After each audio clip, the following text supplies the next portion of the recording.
Hey there, fellow humans. Did you know we're in the middle of a robot uprising? Okay, maybe not the Terminator kind yet, but a different kind. The sneaky kind. It's happening in offices, schools, maybe even your own home. I'm talking about AI, specifically tools like ChatGPT and how they're becoming as common as a stapler, but way less exciting to get as a birthday present. Here's the thing. People are using these AI tools on the sly. They're not telling their bosses, their co-workers, or even their goldfish. Why the secrecy? Well, imagine telling your boss, hey, instead of doing that report, I made a robot do it. Sounds risky, right? People are worried about looking lazy, incompetent, or just plain weird. The thing is, this AI revolution isn't going away. It's like that fruit fly infestation in your kitchen. You can pretend it's not there, but it's not going to magically disappear. We need to talk about it, understand it, and figure out how to work with it, not against it. So why are people so afraid to admit they're using AI? It's like they're hiding a stash of embarrassing love letters from their teenage years. Well, imagine this. You're judged on your ability to write reports, analyze data, or come up with creative ideas. Now there's this shiny new AI tool that can do all those things, maybe even better than you can. Scary, right? Employees worry that if they admit to using AI, they'll be seen as replaceable, like those self-checkout kiosks at the grocery store. Convenient, but they make you wonder if you'll have a job next week.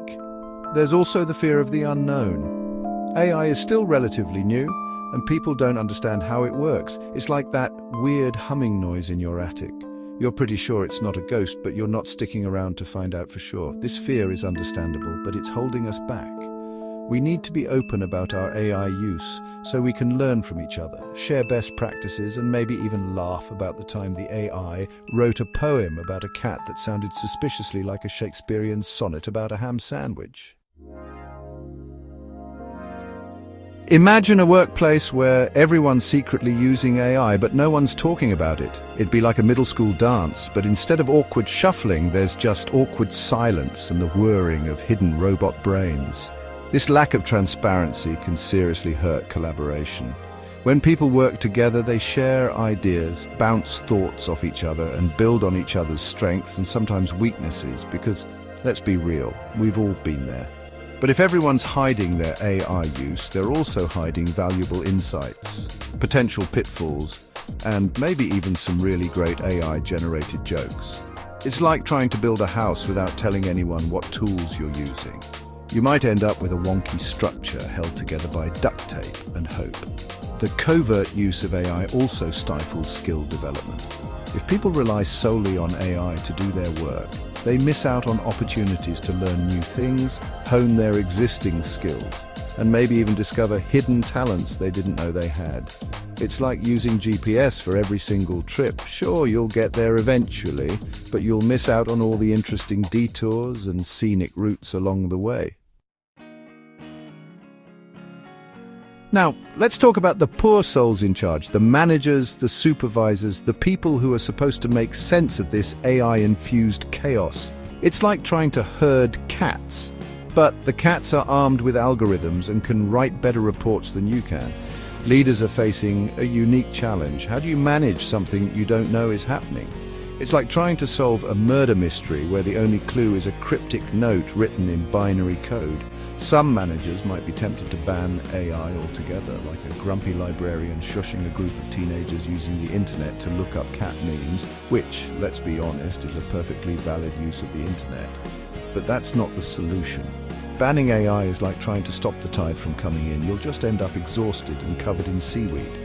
Instead, leaders need to face the AI revolution head-on. They need to educate themselves and their teams about AI's capabilities and limitations, create a culture of openness and experimentation, and maybe even invest in some noise-cancelling headphones for those moments when the AI starts composing experimental jazz music at 3 a.m. Section 5. The brains behind the bots. Why data matters. Now let's get a little technical for a minute, but don't worry, I promise not to use any jargon that would make your eyes glaze over like a stale donut. AI isn't magic, although it can sometimes feel that way. It's powered by data, massive amounts of data. Think of it like this. Imagine you're trying to teach a parrot to speak English. You wouldn't just show it the dictionary, right? You'd talk to it, read its stories, and maybe even let it watch some classic British sitcoms, because who doesn't love a good Monty Python reference? AI is similar. It learns from the data it's fed. The more data, the better. This data is called a corpus, which is a fancy Latin word for a whole bunch of stuff. The bigger and more diverse the corpus, the smarter and more capable the AI. But here's the catch.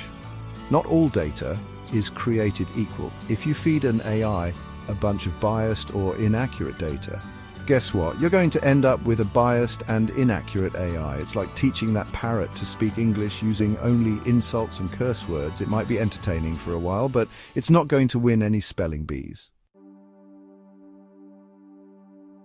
Section 6. AI's big makeover from healthcare to finance. Okay, enough about the technical stuff. Let's talk about the cool stuff. How AI is changing the world, one algorithm at a time. And no, I'm not just talking about AI's uncanny ability to generate cat memes on demand, although that is pretty impressive. AI is revolutionizing industries left and right, from healthcare to finance, education to entertainment. It's like that friend who goes on a year-long backpacking trip and comes back a completely different person. Except instead of dreadlocks and a newfound appreciation for tie-dye, AI comes back with the ability to diagnose diseases, predict market trends, and maybe even write a better screenplay than M. Night Shyamalan. Okay, maybe that last one is a stretch, but you get the idea. In healthcare, AI is helping doctors diagnose diseases earlier and more accurately, personalize treatments, and even develop new drugs. It's like having a team of medical experts at your fingertips, except they're available 24/7 and don't judge you for forgetting to floss. In finance, AI is being used to detect fraud, manage investments, and provide personalized financial advice. It's like having a personal financial advisor who actually has your best interests at heart. Unlike that guy your uncle recommended who keeps trying to sell you timeshares in a swamp. Section 7. Cashing in on AI investment tips for the future. Now you might be thinking, this AI stuff sounds great and all, but how do I make some money off of it? Well, buckle up, because it's time for a crash course in AI investing, brought to you by a comedian who's definitely not qualified to give financial advice. The AI market is booming. It's like the early days of the internet, but instead of dial-up modems and awkward chat rooms, we have self-driving cars and virtual assistants that can order pizza with the sound of your voice. So how do you get in on the action? First, educate yourself. Learn about the different types of AI, the companies leading the charge, and the ethical considerations involved. It's like learning a new language. It takes time and effort, but it's worth it in the long run. Next, diversify your investments. Don't put all your eggs in one basket, especially if that basket is made of algorithms and powered by a supercomputer. Invest in a range of AI companies, from established players to promising startups. And finally, don't be afraid to ask for help. There are plenty of experts out there who can guide you through the world of AI investing. Just make sure they're actual experts and not just someone's nephew who took a coding class in college. Section 8, the dark side of AI ethics, bias, and you. Now, before you rush out and invest your life savings in AI, let's talk about the elephant in the room, the ethical considerations, because with great power comes great responsibility, or something like that. AI is a powerful tool, and like any tool, it can be used for good or evil. It's like a hammer. You can use it to build a house, or you can use it to hit someone over the head. One of the biggest concerns with AI is bias. As we discussed earlier, AI is trained on data, and if that data is biased, the AI will be biased too. This can have serious consequences, especially in areas like criminal justice, healthcare, and hiring. Imagine an AI judge that's biased against certain races, or an AI doctor that's more likely to misdiagnose women. Not great, right? Another concern is privacy. AI systems collect and analyze vast amounts of data, and it's important to make sure that data is handled responsibly and ethically. We don't want to live in a world where our every move is tracked and analyzed by invisible algorithms. That's the plot of a dystopian sci-fi movie, and those never end well. Section 9, AI's next chapter, bigger data, bigger impact. So, what does the future hold for AI? Well, if the past few years are anything to go by, the future is going to be weird, wonderful, and maybe a little bit terrifying. AI is constantly evolving. It's like that friend who always has a new hobby or a new obsession. One minute, they're really into sourdough bread baking. The next minute, they're learning how to play the ukulele while standing on their head. One thing's for sure, AI is going to play an increasingly important role in our lives.